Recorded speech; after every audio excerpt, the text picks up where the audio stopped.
চীনা কোম্পানি ডিপসিকের তৈরি artificial intelligence বা এআই চালিত চ্যাটবট যুক্তরাষ্ট্রের বাজারে আসার পর অল্প দিনের মধ্যেই অ্যাপল স্টোরের সবচেয়ে বেশিবার ডাউনলোড করা ফ্রি অ্যাপের তালিকায় সবার শীর্ষে উঠে এসেছে। এই অ্যাপের হঠাৎই জনপ্রিয় হয়ে ওঠা এবং মার্কিন এআই কোম্পানিগুলোর সাথে ডিপসিকের খরচের পার্থক্য প্রযুক্তির বাজারে বড় ধরনের পরিবর্তন এনেছে।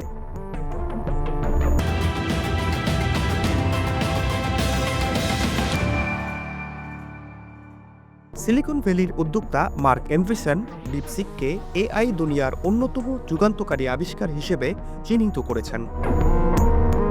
ডিপসিকের মূল প্রতিষ্ঠানটি বলছে তাদের নতুন এআই মডেল বাজারের শীর্ষ এই মডেল যুক্তরাষ্ট্রভিত্তিক চ্যাট জিপিটির সমকক্ষ। তবে চ্যাট জিপিটির তুলনায় তাদের এআই মডেল তৈরিতে খরচ হয়েছে বহুগুণ কম। অ্যাপ তৈরির গবেষণা দল বলছে এই অ্যাপটি তৈরি করতে তাদের $60 লাখ লেগেছে, যা যুক্তরাষ্ট্রভিত্তিক এআই কোম্পানিগুলোর খরচ করা $100 কোটি তুলনায় রীতিমতো নগণ্য।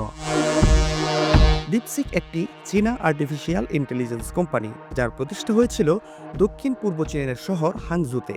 কোম্পানিটি প্রতিষ্ঠা হয়েছিল 2023 সালের জুলাই। তবে জনপ্রিয় এই এআই অ্যাসিস্ট্যান্ট অ্যাপ যুক্তরাষ্ট্রের বাজারে ছাড়া হয় এবছরের 10ই জানুয়ারি। অ্যাপলের অ্যাপ স্টোর ও ডিপসিক ওয়েবসাইটে কোম্পানির এআই অ্যাপটি বিনামূল্যে ডাউনলোড করা যাচ্ছে। ফ্রি এই অ্যাপটি খুব অল্প সময়ের মধ্যেই অ্যাপল স্টোরের ডাউনলোড হওয়া শীর্ষ অ্যাপে পরিণত হয়েছে। তবে কিছু মানুষ এমনও রিপোর্ট করেছেন যে তাদের এই অ্যাপ সাইন আপ করতে ঝামেলা পোহাতে হচ্ছে। যুক্তরাষ্ট্রের অ্যাপলের অ্যাপ স্টোরে সর্বোচ্চ রেটিংয়ের ফ্রি অ্যাপ হিসেবেও এটি নথিভুক্ত হয়েছে। বলা হচ্ছে যুক্তরাষ্ট্রভিত্তিক এআই অ্যাপগুলো তৈরিতে যে খরচ হয়েছে তার চেয়ে অনেক কম খরচ হয়েছে ডিপসিক তৈরিতে। মার্কিন অ্যাপগুলোর তুলনায় কয়েকশো কোটি ডলার কম খরচ হয়েছে ডিপসিক তৈরি করতে।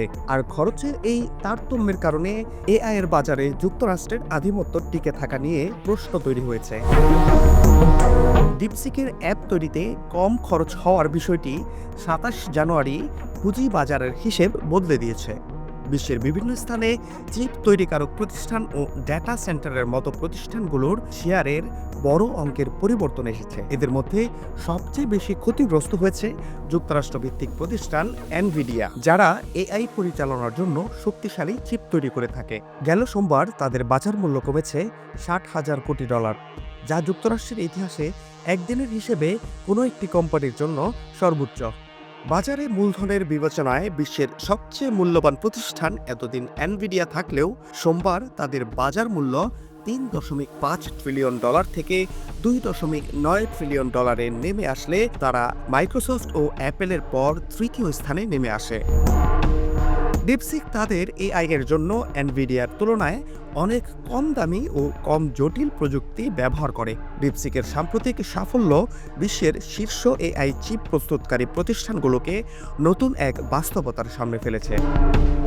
এতদিন একটা সাধারণ ধারণা ছিল যে এআইকে উন্নত করার জন্য বড় বাজেট এবং অত্যাধুনিক প্রযুক্তির সাহায্যে তৈরি চিপ আবশ্যক। ডিপসিকের সাম্প্রতিক সাফল্য এই ধারণাকে ভবিষ্যতে এআই এর বাজারকে বদলে দেবে বলে ধারণা করা হচ্ছে। ফাহাদ শাহরিয়ার, বাংলা ফ্লো।